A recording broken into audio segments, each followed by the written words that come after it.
It's game 3, a decider, and we're on we're on Data C.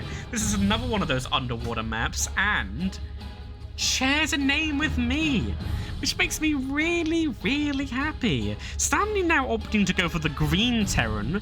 Wonder if there's a strategic decision behind this, or they just thought, yellow isn't working for me that game, I'm gonna feel luckier in green. I do prefer how the green Terran looks, so I can understand that.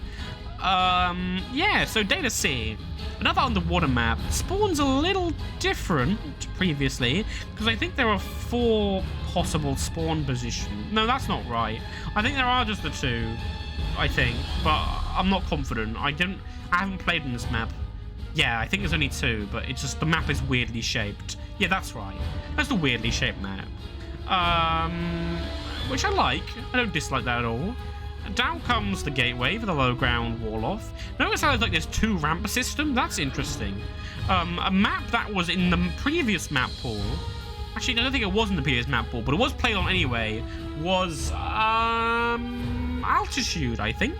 This is not going to be a wall off. Your barracks is in the wrong spot. Your barracks should be like a bit more forward.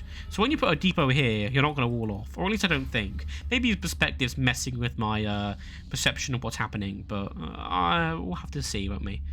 So yeah, very pretty map. By virtue of it being under the sea.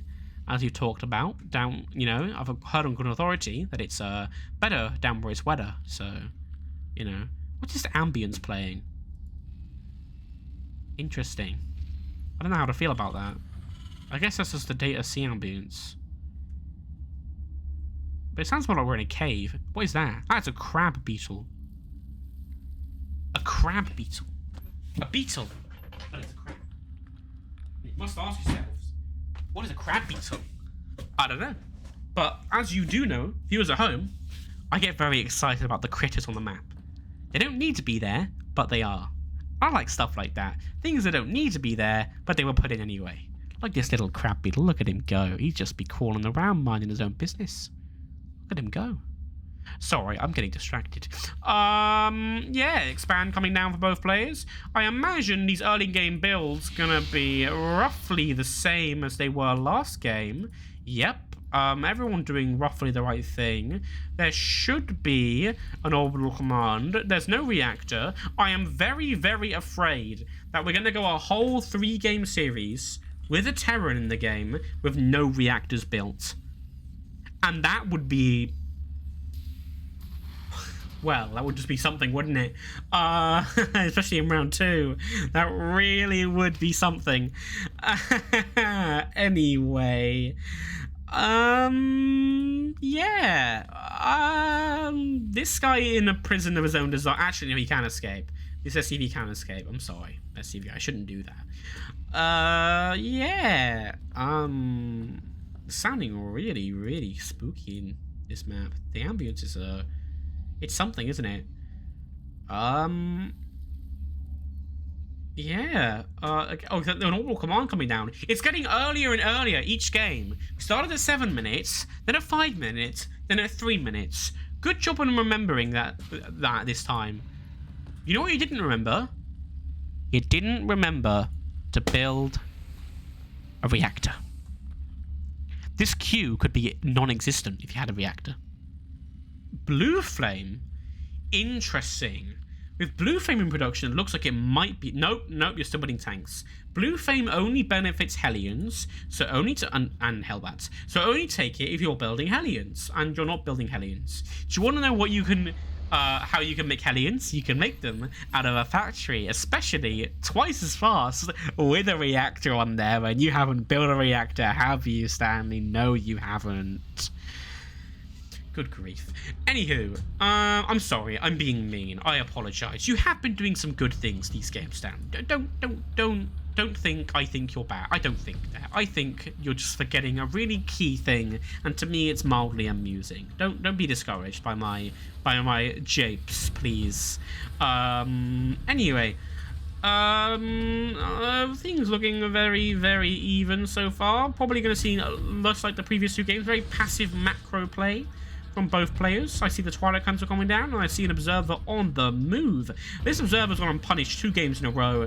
The 3rd game, I imagine it's also going to go completely unpunished. But there are scans available, and, you know, you could build missile turrets, but so far you haven't, so there's that to consider. There are these StanleyR towers on the map, I guess. That's cool, isn't it? Where is it? There it is. StanleyR Tower. Very Tron-looking things, aren't they? You know, like the Tron lines on them. Very common sci-fi trope. My favourite sci-fi, I'm glad you asked, random viewer at home who totally didn't say what I just said. I really like Blade Runner. Thanks for asking. Anywho. Lots and lots of Terran. A bit of a Sim City here. Anything wanting to leave is going to have to go through, like, a maze to get where they want to go. Look at this Marine. Maybe it's just a training regimen, you know, just to make them improve their navigation skills. Must be. Another base being put down. I like to see that.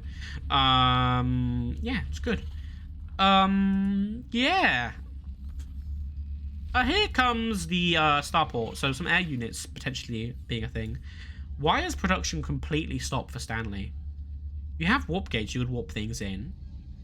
You need to be warping things on cooldown. Okay, here comes a warp in. I wish there was a way I could check the cooldown. There probably is, I just don't know it. Charging production. You could be building other things, Will. Like, you know, you could be building Templar Archives or something. Oh, nope, you're not putting more gates. Okay. Yeah, that makes sense. Don't see anything wrong with that. That's a perfectly fine choice. A crab beetle in vision of the Protoss army. Now the Protoss, if the campaigns believe, the Protoss have like these big flying ships with like preserved animals in them. They seem to like to research and preserve them, which is probably a good attitude. Terrans are seem completely indifferent to them, and the Zerg are like, ooh, juicy DNA, assimilates, which, you know, very different attitudes. So if you really want to role play as your race, you're Terran, kill all the bugs. Kill all the critters. But if you're like Protoss, don't kill them. And if you're Terran, maybe kill them sometimes. But, you know. All the tech structures coming down. Templar Archives, Robo Bay, Robotics Facility. So probably going to be a similar army composition from previous game, which is fine from Will. What worked for them last game could easily work for them this game if they play it the same way. They played far more intelligently last game than they did the game before, and as a result they were able to win. Upgrades also made a difference. So if you're the Terran, think about that engineering bay. Think about building some upgrades for your Marines. Think about building an armory. Well, you built an armory last game, but think about actually building upgrades out of your armory.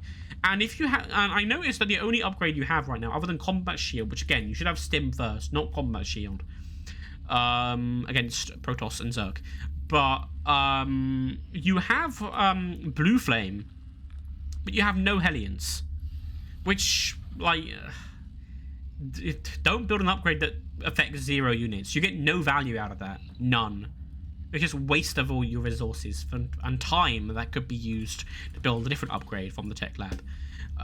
If you were to go in that direction. That being said, I'm not sure what upgrades you can even build from this. I think there's like a... What even upgrades are there? I think there's like drilling claws, an upgrade for the mines. Do you have any mines as Terran? Do you have any mines? I know last game you built 1 mine, but... I don't know. This observer's gonna like literally see everything again. Good observer positioning from Will. We like this. Stanley not punishing this at all. Maybe they just don't know. And observers are really hard to see. Like if you're the Terran, right? Let me show you. Look, you can see it. It is there, but it's really, really hard to see. Mineral field. But it is there, and it's easier to see when it's like over the army because it like warps it a little bit. So if Stanley's paying enough attention, they could notice it, but I don't blame them for not noticing. I'm going to be real. A 4? No, it's just 3rd base, just in the 3rd position. This is going to be a little bit of a safer location for your base, but yeah, I don't really mind, honestly. This thermal lance upgrade that you got last game is going to be researched once again, and I think that's fine. Again, what worked for you last game probably going to work for you this game if your opponent doesn't adapt, which they might do, but doesn't look like they've done a whole lot of adaptation. The armory coming down, will it build upgrades this game? We will see. A bunch of barracks, none of which are going to receive reactors, going to be in production. That makes me super, super sad. Stanley, all you had to do was build reactors. Come on! as it is, we're getting some Archons made. These High Templar are making the ultimate sacrifice for their cause to become these beings of pure energy. I mean, pure energy. They have got metal bits on them, so I guess how much pure energy is up for debate, really. Probably a good percentage, but not all of that's energy, you know. I mean, mass is energy, but that's just, you know what I mean. Forget I said anything. Technically, I'm being a pure energy, but you know, I'm just being pedantic now, aren't I?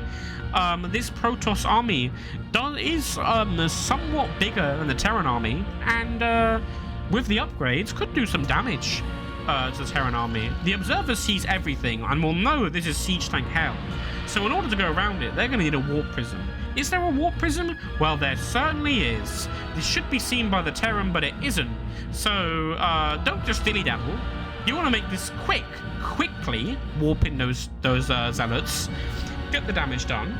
But thankfully, the slow uptake on the fact that there is a warp prism in their base, oh, they've noticed, I think. But they can't do anything about it because of the Sim City. Look how these tanks are stuck. Oh yeah, look, the Marine got there. So they did notice the warp prism before any units could have been spawned. I don't know why they didn't just spawn the units.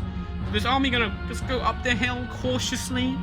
And yeah, not much in production for both sides at this point. The Thors are gonna be cool.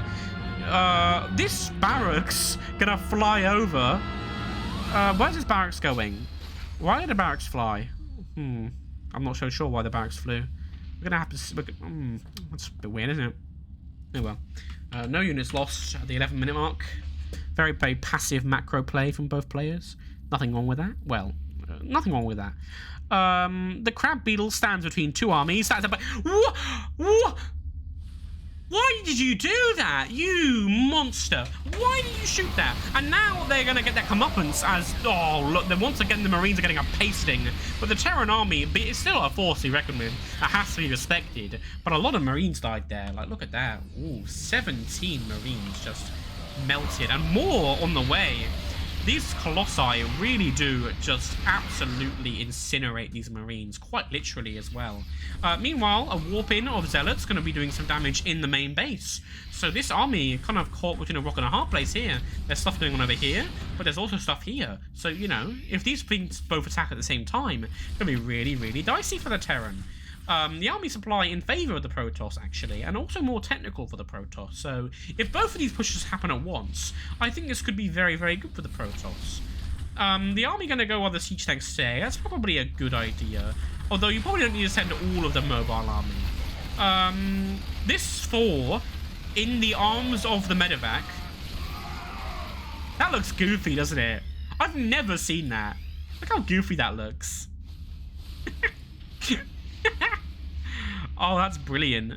You can just see the Thor like clinging to the bottom of the medevac.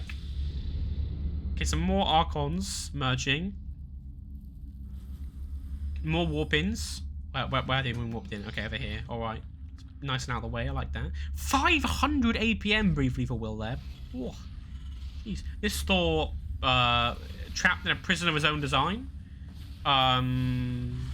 Actually, can he escape? If you make the buildings fly, you can. This barrack's going to move, probably to allow another building to take the tech lab, or just to free up space in the Sim City. So at least they're recognizing there's a problem and doing something about it, you know? That's the first step to solving a problem, isn't it? Realizing there's a problem.